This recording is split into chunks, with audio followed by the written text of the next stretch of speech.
Pemirsa, aksi massa menolak penambangan liar di Pamekasan, Jawa Timur nyaris ricuh. Pengunjuk rasa marah saat dibubarkan polisi dan memaksa untuk memasuki kantor bupati. Ratusan mahasiswa Pergerakan Mahasiswa Islam Indonesia Pamekasan berunjuk rasa menolak penambangan liar di kantor Bupati Pamekasan, Jawa Timur, Kamis siang. Aksi saling dorong terjadi saat mahasiswa akan dibubarkan polisi karena aksi unjuk rasa telah melampaui batas waktu yang disepakati. Mahasiswa ini juga memaksa masuk ke dalam kantor Bupati Pamekasan, meminta ketegasan kepada Bupati soal banyaknya tambang liar yang merusak lingkungan. Namun sayang, Bupati Pamekasan tidak berada di tempat.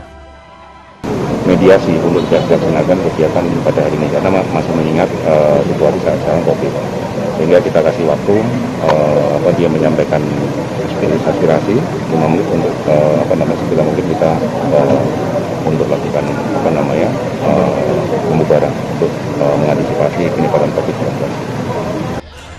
Akibat kejadian ini, sejumlah pengunjuk rasa terluka dan harus dilarikan ke rumah sakit.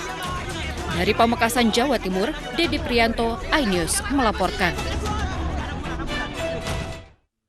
Ratusan kader PDI Perjuangan Jakarta Timur berunjuk rasa di depan Mapolres Metro Jakarta Timur. Pengunjuk rasa meminta pelaku pembakaran bendera PDIP di depan gedung DPR pada 24 Juni lalu ditangkap dan dihukum sesuai hukum yang berlaku.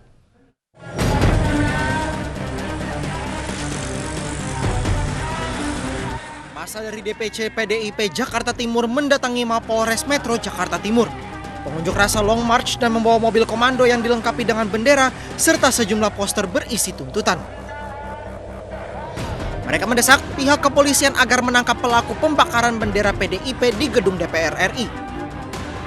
Pertama yang kita sampaikan kepada Polres Jakarta Timur adalah agar kepolisian segera mungkin mengusut tuntas dan juga menghukum pembakar bendera PD Perjuangan sesegera mungkin. Yang namanya proses pembakaran simbol-simbol partai, apalagi PD Perjuangan adalah partai yang secara konstitusi diakui negara.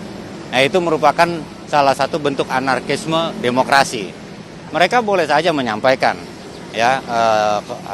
ketidaksetujuan terhadap apa yang mereka tuntut. Ya, namun tidak bolehlah melakukan suatu hal yang anarkis. Ya. Baik.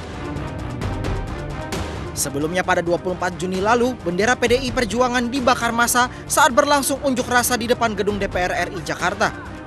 Pembakaran bendera terjadi karena adanya kekecewaan pengunjuk rasa yang menuding PDI Perjuangan sebagai inisiator RUU haluan ideologi Pancasila.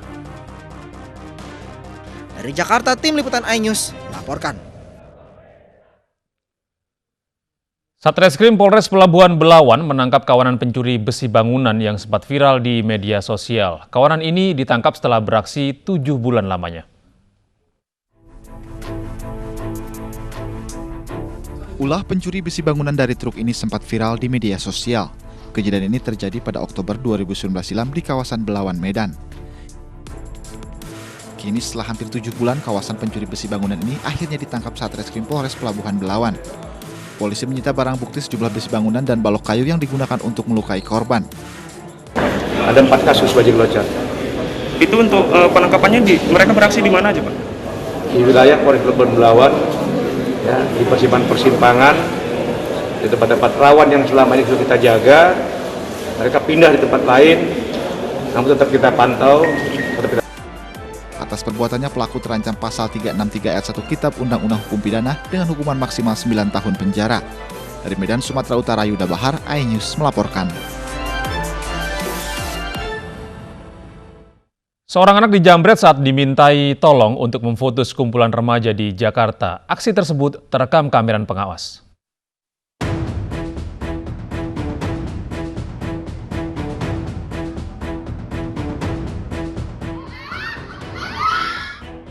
Aksi penjamretan kembali terjadi di ibu kota. Kali ini korbannya adalah anak kecil yang dimintai tolong kawanan remaja untuk memfoto mereka. Pelaku langsung mengambil ponsel yang hendak mendokumentasikan sejumlah remaja itu. Salah satu remaja menyebut pelaku sempat lewat di hadapan mereka sebelum melakukan aksinya. Motor lumayan pelan sambil ngeliatin kita gitu. Terus tiba-tiba dia mau terbalik lagi ke arah kita. Terus dia ngambil HP yang ada di tangan anak kecil yang kita minta suruh fotoin gitu.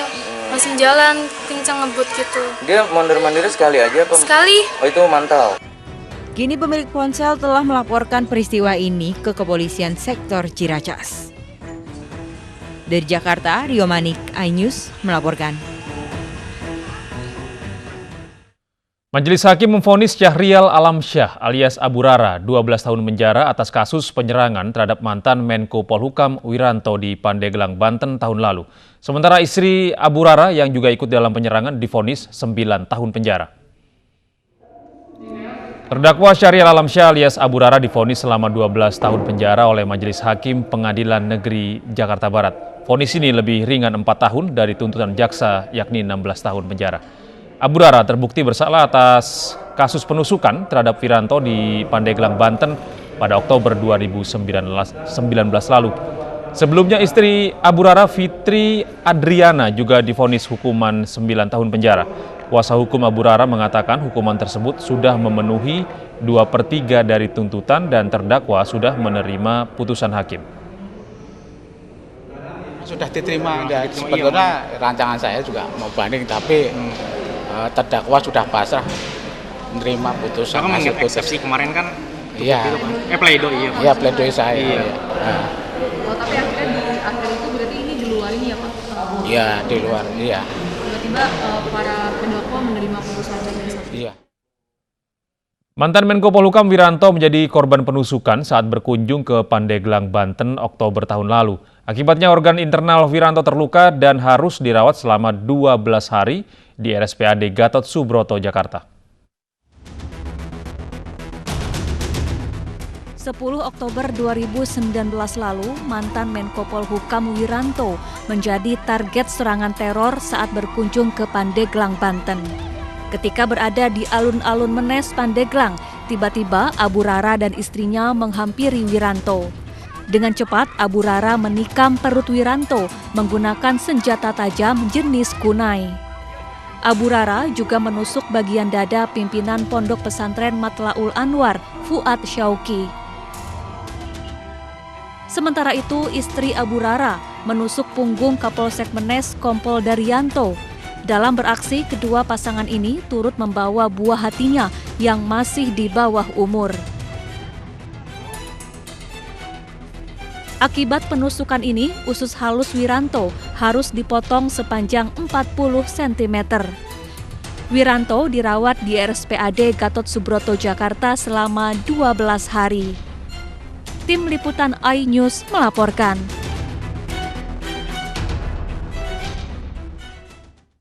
Setelah sempat buron, seorang anak buah John K. menyerahkan diri ke Mapolrestro Depok, Jawa Barat. NS menyerahkan diri karena khawatir akan serangan balasan kubu Nus K.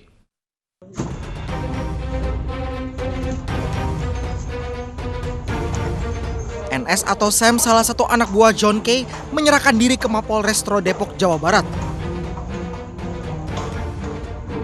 Ia langsung dibawa ke ruang pemeriksaan Satreskrimop guna menunggu penjemputan penyidik Polda Metro Jaya. Yang bersangkutan datang dan diantar oleh keluarganya dengan penuh kesadaran untuk menyerahkan diri ke kepolisian. Setelah kita cross check, memang yang bersangkutan ikut terkait dengan permasalahan atau kasus yang sekarang sedang ramai di Jakarta terkait dengan kelompoknya atau keluarganya K. Berdasarkan pemeriksaan sementara, pelaku terlibat penyerangan dan melukai salah satu korban. Pelaku menyerahkan diri karena khawatir pihak Nus K menyerang balik ke keluarga pelaku.